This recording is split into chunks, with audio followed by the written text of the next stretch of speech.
So imagine waking up, you grab your coffee, you check your phone, and you find out that your company's software didn't just, crash overnight. It didn't throw an error code or just freeze up on you. Right. Instead, it spent the entire night reading through your executive emails, negotiating a legally binding contract with some third-party vendor, and wiring them a massive chunk of funds. And here's the truly terrifying part of this whole scenario. It did all of this using perfectly valid authenticated security credentials. Hmm.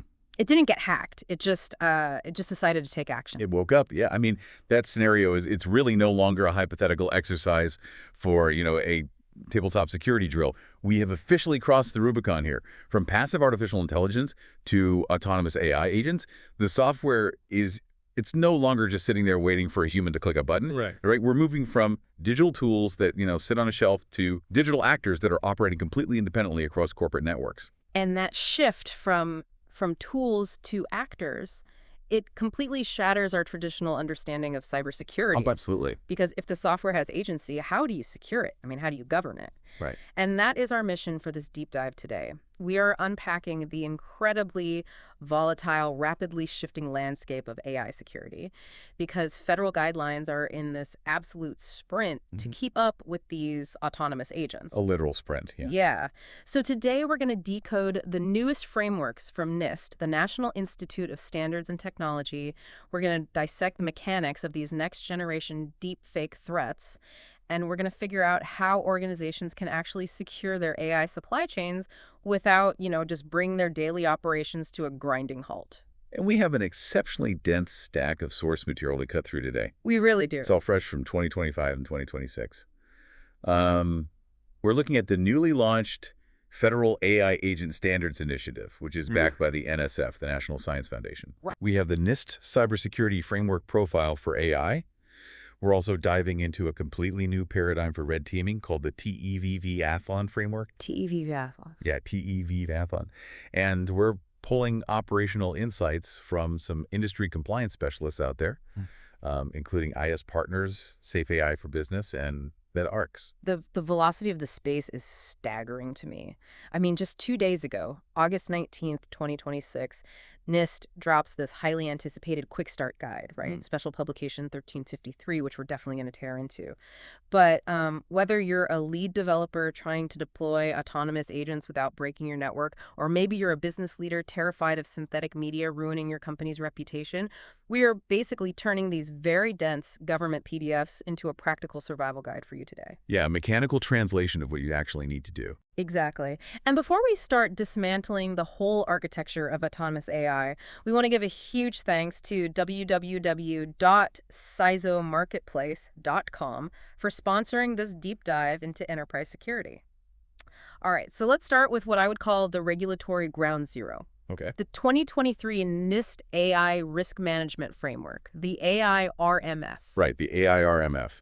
Back in 2023, this used to feel like, I don't know, a lot of polite suggestions for building trustworthy AI. How did it suddenly mutate into this mandatory legal shield in 2026? Well, the transformation really comes down to liability. Like you said, back in 2023, the AI RMF was purely a conceptual framework. It was completely voluntary. The government was basically giving companies a shared vocabulary, right, to discuss AI risks. Things like bias, data leakage, model hallucination. Getting everyone on the same page. Exactly. Right. But the market just moved way too fast for voluntary guidelines to be enough. So the turning point arrived with major state legislation taking effect this year. Right. We saw Colorado's AI Act go live on June 30th, and Texas's TREGA law is locked in for January 1st. And these laws, they fundamentally rewired the legal landscape. They established that if a company can demonstrably prove they are in, quote, substantial compliance with the NIST AI RMF, they are granted an affirmative legal defense. Okay, let's unpack this. An affirmative legal defense. So you're saying if a company deploys an AI screening tool for hiring, right, and that tool hallucinates or exhibits algorithmic bias that discriminates against a protected class of applicants. Which happens. Which happens all the time. The company is obviously going to face a massive lawsuit. But if they have this defense, the court effectively grants them a safe harbor. That is exactly the function of the safe harbor, because the courts, they recognize you cannot eliminate 100% of the risk in non-deterministic systems. Right? AI is going to occasionally make mistakes. It's just the nature of the tech. But if you have rigorously adhered to the NIST framework, meaning you're documenting your data sources, you're testing your models, you're continuously monitoring outputs, um, the legal system shields you from gross negligence claims. Your compliance literally becomes your armor. Which sounds fantastic, right, if you're a Fortune 500 company with an absolute army of compliance lawyers. Oh, sure. Yeah. But looking at our source from Safe AI for Business, they ask this really glaring question. How does a mid-sized company actually prove substantial compliance to a judge? I mean, there isn't some simple NIST-certified stamp you can just buy online and slap on your website. No, there isn't. And proving compliance is brutal. It is engineering-heavy work.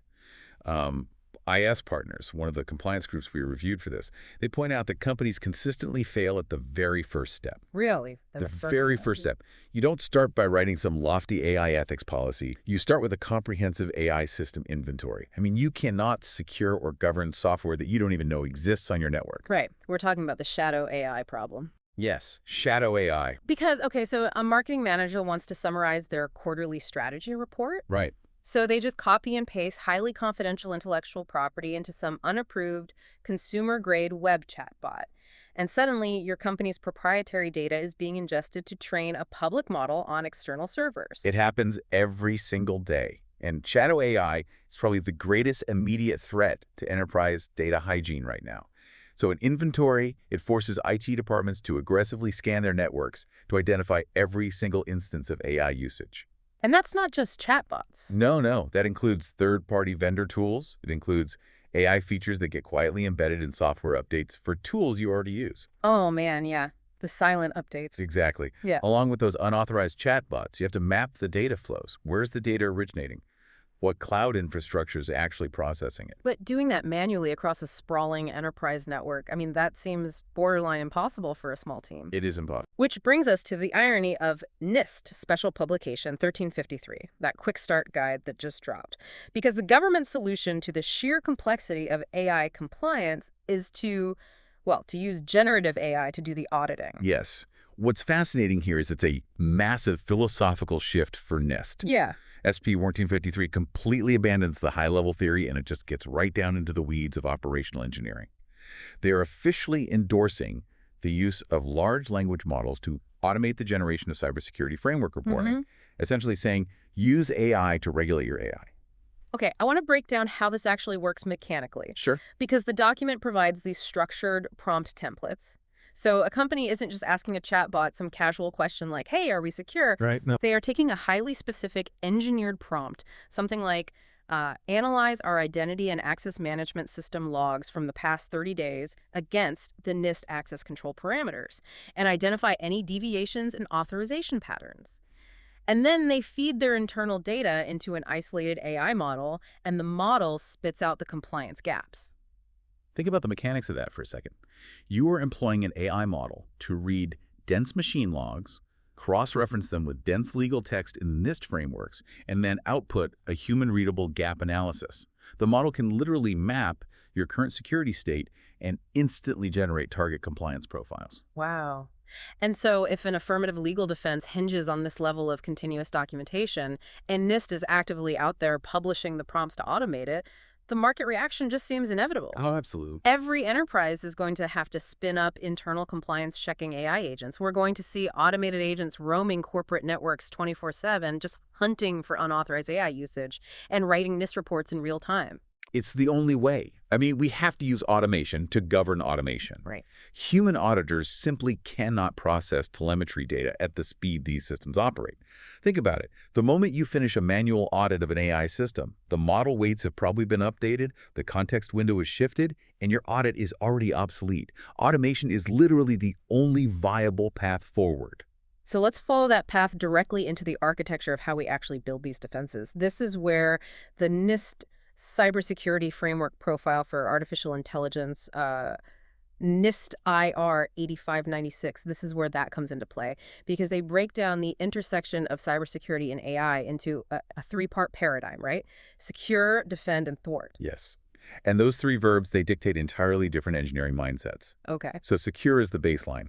This is the practice of protecting the AI system components from external compromise. Okay, so we're not talking about the AI doing the protecting here. No. We are talking about protecting the AI itself. Yeah. Building a tamper-proof vault around your training data, your machine learning models, your inference infrastructure, and the actual prompts. A tamper-proof vault is a great analogy.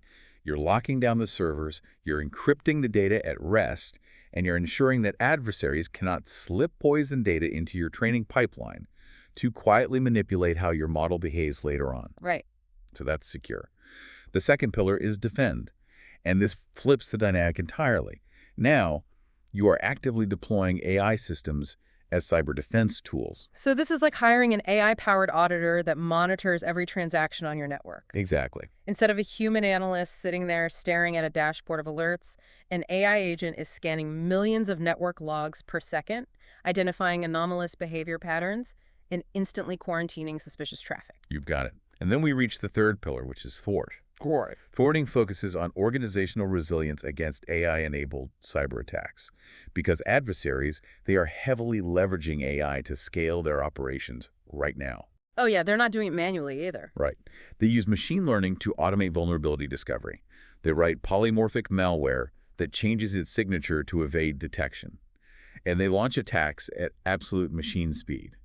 So thwarting means building structural resilience into your enterprise so that you can actually withstand an attack that is driven by a machine. So we're essentially building a robotic castle, right, guarded by robot sentries to protect against a robotic invading army. That's a very sci-fi way of putting it, but yeah, essentially. But if Secure is building the tamper-proof vault, and Defend is deploying the AI auditor to watch the network, and Thwart is installing these automatic blast doors that seal the vault the second the auditor spots an attack, I have a major problem with this architecture. What's that? To have those defend capabilities, you have to introduce highly complex, often opaque AI models directly into the most sensitive areas of your security environment.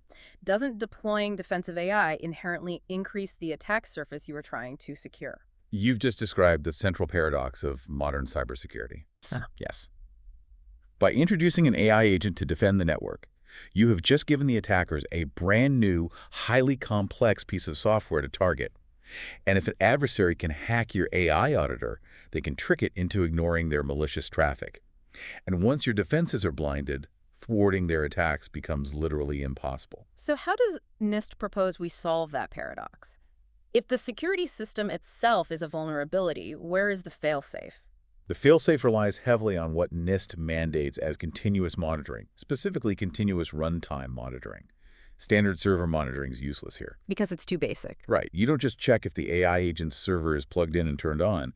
You have to monitor the specific second-by-second behaviors of the model in its runtime environment to ensure it hasn't been hijacked. What are the mechanical red flags for that? What does a hijacked AI look like on a network level? Well, you analyze its interactions with the operating system. Okay. For example, unexpected file writes. Unexpected file writes. Right. So a defensive AI agent designed to scan network logs, it should only be reading data and outputting text alerts, maybe writing to a log file.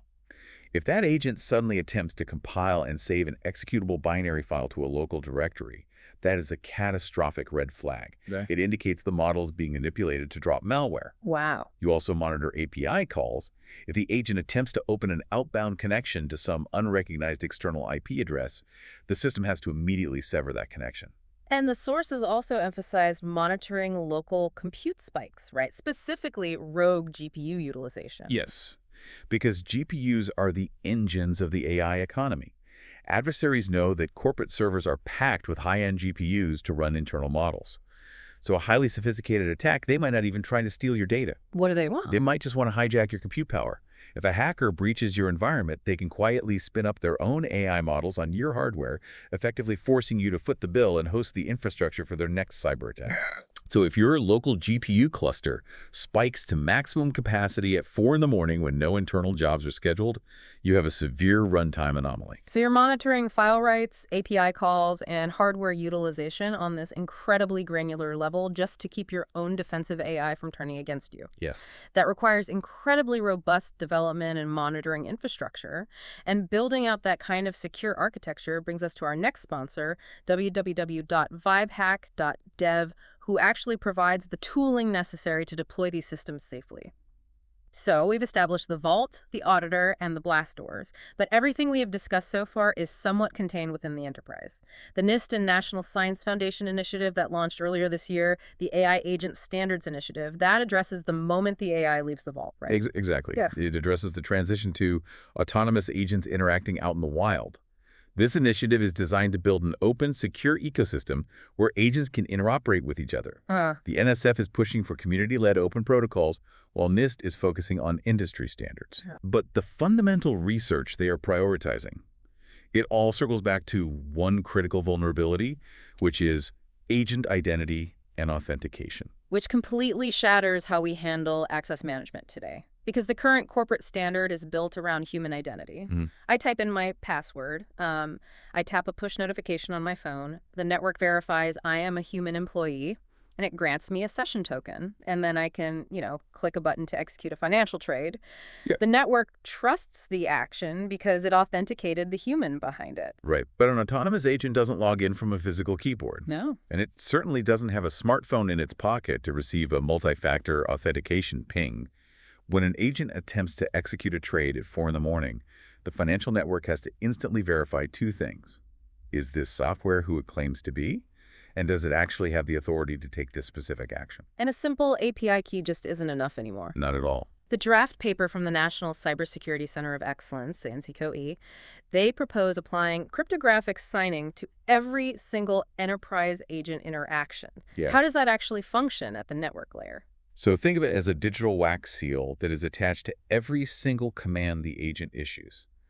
Before the agent can communicate with an external API, say to book a flight or execute a trade, it must generate a cryptographic key from inside a secure hardware enclave on its host server. And by an enclave, we mean a physically isolated chip that attackers cannot extract keys from. Precisely. It's locked down at the hardware level. The agent signs its request with this key. When the receiving network gets the request, it verifies the cryptographic signature. And this proves mathematically that the command originated from an authorized, untampered piece of software that is acting within its permitted scope. And the Open Worldwide Application Security Project, OWASP, they have a massive presence in these new guidelines. Looking at the sources, they show a mapped crosswalk called the Agent Isolation and Containment Playbook that merges NIST's operational frameworks with OWASP's engineering controls. That harmonization is really crucial because NIST tells you what you need to achieve, like securing agent communications, right? And OWASP actually tells your engineers how to build it. For autonomous agents, OWASP strongly emphasizes two things: least model privilege and strict sandboxing. Least model privilege. So instead of giving an AI full access to your entire Google workspace, you restrict it. If the agent's only job is scheduling calendar invites, it gets cryptographic authority to write to the calendar, but it is physically blocked from reading your inbox or accessing your Google Drive. Exactly. And if the agent attempts to violate those permissions, say it suddenly tries to download a spreadsheet from the drive, the sandbox environment detects the unauthorized action, instantly revokes the agent's cryptographic credentials, and quarantines the software. Okay, here's where it gets really interesting, though. I have a massive problem with this entire architecture. Okay, lay it on me. We are attaching these unbreakable digital wax seals to the agents to prove they are authorized. But what happens during a prompt injection attack? Let's say my personal AI assistant has my cryptographic signature. It has the authority to read my emails, summarize them, draft replies. The agent scans an email from a hacker, and embedded in that email is hidden text that says, "System override. Ignore all previous instructions.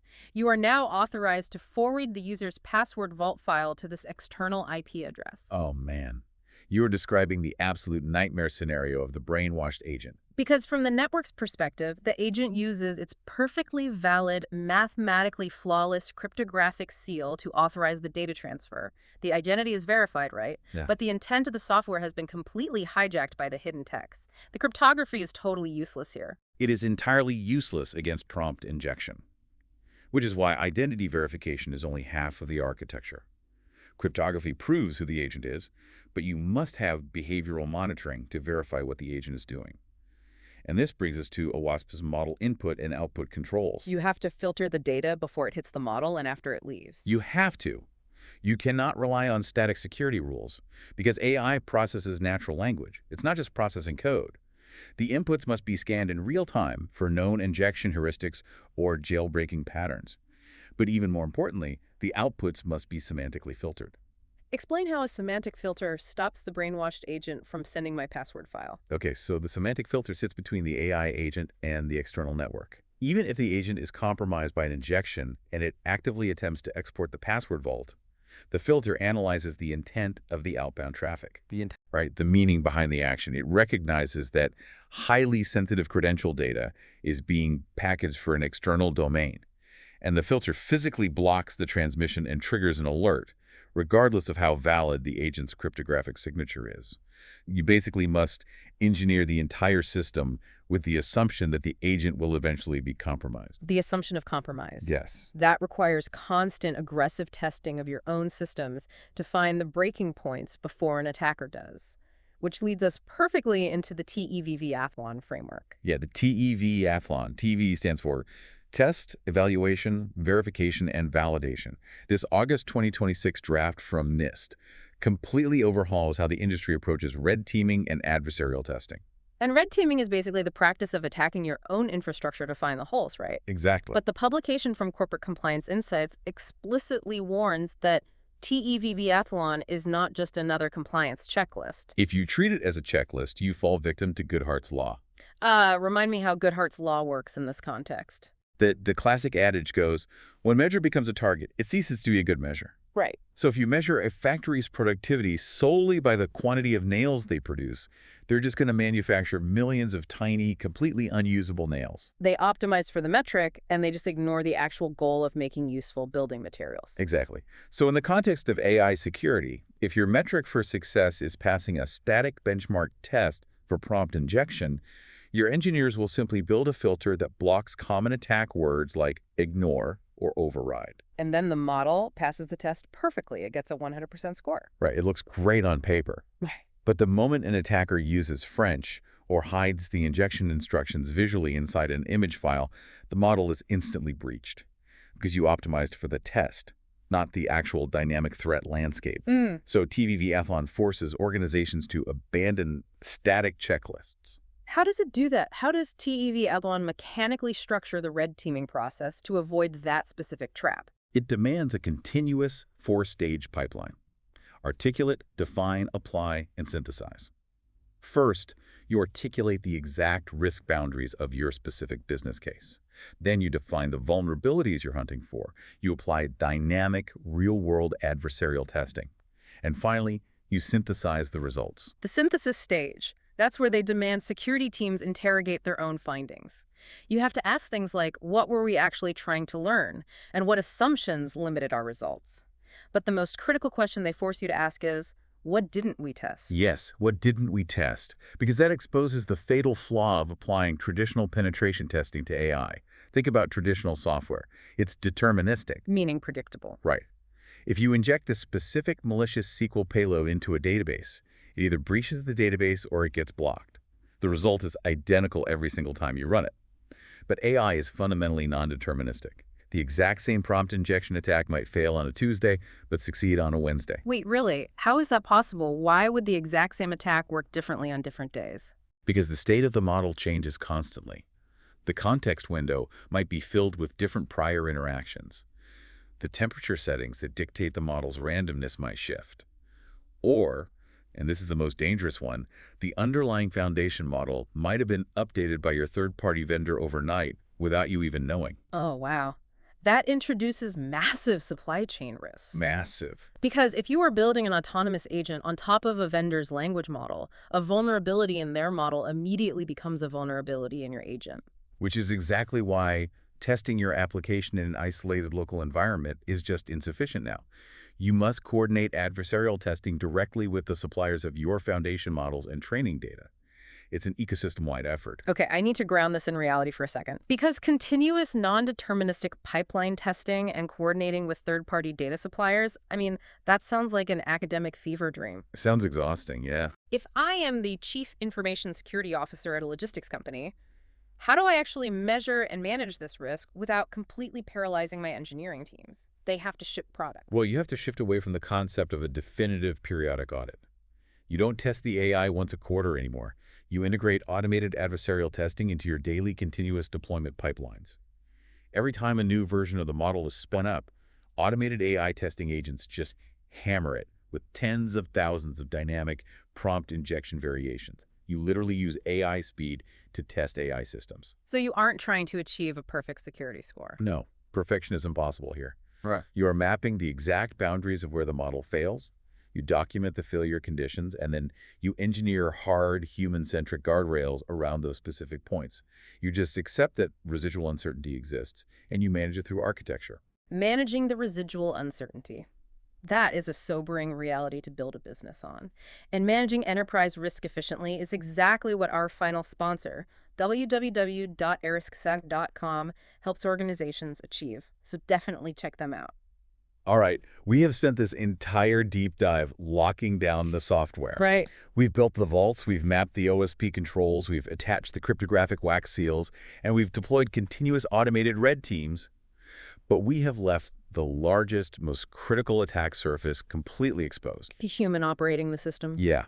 The source material surrounding synthetic media and deepfakes is genuinely chilling.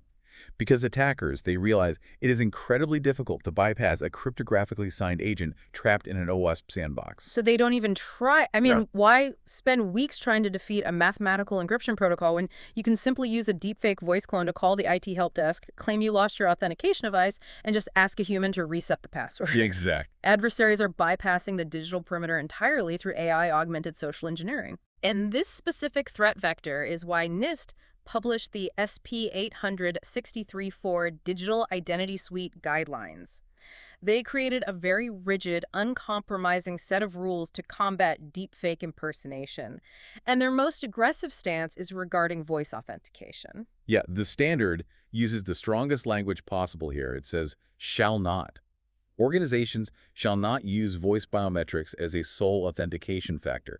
The government has essentially officially declared voice recognition mathematically obsolete for security purposes. Because the technology to clone a voice is just too accessible now. An attacker pulls 3 seconds of compressed audio from a CEO's podcast interview or a keynote speech on YouTube. That's all it takes. They feed it into a model and instantly generate flawless, real-time synthetic audio. So they can call a junior accountant, sound exactly like the CEO, and instruct them to bypass standard payment protocols for some urgent, highly confidential wire transfer. And people fall for it because it sounds so real. To combat this, the NIST guidelines now mandate the implementation of presentation attack detection, or PAD technologies. Let's explain the mechanics of PAD for a second.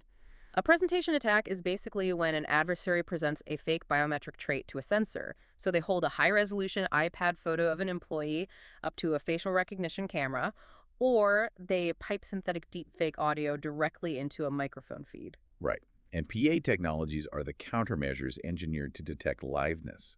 They don't just match the face geometry anymore. They analyze the blood flow beneath the skin using specialized sensors.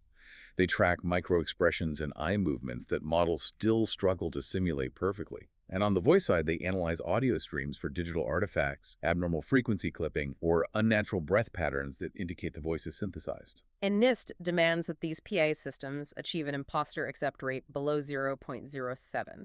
They are setting an incredibly high bar for the software. But the final layer of defense in the thwart category, it isn't software. It is a continuous human testing mandate. Because you cannot rely entirely on PAD software. The generation models will eventually beat the detection models. It's just a matter of time. So you must train the human workforce to detect synthetic media. The guidelines actually require continuous, deepfake-aware impersonation drills to become a standard part of corporate operations. One of the most fascinating examples in our sources comes from a company called Nudarks. They built a platform called Defrag that facilitates active learning through simulated attacks. So a company can use Defrag to spin up highly realistic, authorized deepfakes of their own executive team and then launch them against their staff in real time. It forces the employee to actually experience the psychological pressure of a synthetic attack, but in a safe environment. So put yourself in this scenario. You're sitting in a one-on-one Zoom meeting with your CEO. The video resolution is flawless. The lighting perfectly matches the window in his office. The voice modulation, the cadence, the micro-expressions. It is completely indistinguishable from the actual person. The CEO leans into the camera and tells you to urgently execute a massive vendor payment. I mean, every single human instinct, every psychological trigger you possess screams at you to comply with your boss's direct order. But because your organization subjected you to a NetArcs defrag drill last month, your baseline level of skepticism has been artificially elevated. You are trained to override your instinct to comply. Maybe you notice a slight, unnatural hesitation in the video feed, or you simply rely on your training protocols. Right. You ask a prearranged verification question that the AI couldn't possibly know the answer to, or you initiate an out-of-band communication, like physically texting the CEO's verified personal device to confirm the request. You deliberately break the illusion. You have to train the human to act as the ultimate presentation attack detection system. Living in a reality where you cannot implicitly trust the face and voice on a live video call, I mean, that requires a massive psychological adjustment. It demands a complete inversion of traditional corporate culture. I mean, think about it. For decades, questioning a direct order from an executive was considered insubordination. Yeah, you just didn't do it. Right. But in the era of autonomous agents and synthetic media, skepticism must be codified as a celebrated core value. We have mapped out a massive expanse of the AI security frontier today. Let's distill the critical, actionable takeaways for the organizations out there trying to survive this shift. Okay, so the era of voluntary AI governance is over. Organizations must immediately adopt the NIST AI RMS and utilize operational guides like SP 39253, not as theoretical exercises, but as critical legal safe harbors and architectural blueprints. And the first step is the inventory. If you are a business leader listening to this, you need to initiate a comprehensive audit of your AI systems tomorrow. Map your data flows. If you're running a shadow AI infrastructure, you are operating without legal armor. And as your organization transitions to using autonomous agents, you must abandon traditional human-centric access controls. You have to map your defenses using the harmonized OWASP controls, enforce strict sandboxing, utilize real-time input and output semantic filtering, and authenticate every agent action with unbreakable cryptographic signatures. Finally, burn your static compliance checklists. Use the TEV Athlon framework to implement continuous automated adversarial testing pipelines and constantly subject your human workforce to synthetic media drills. Which brings me to a final thought on the architecture we're building here. We have spent this entire deep dive discussing the necessity of giving AI agents cryptographic wax seals, right? We are building unbreakable digital IDs for code to prove that the software is authorized to act on our behalf. But as generation models scale, and deepfakes become mathematically indistinguishable from reality, and autonomous agents flood our communication channels using perfectly synthesized voices and faces. Yeah. How long until the paradigm flips? How long until humans are the ones required to present cryptographic signatures just to prove to the machines and to each other that we aren't AI? Wow.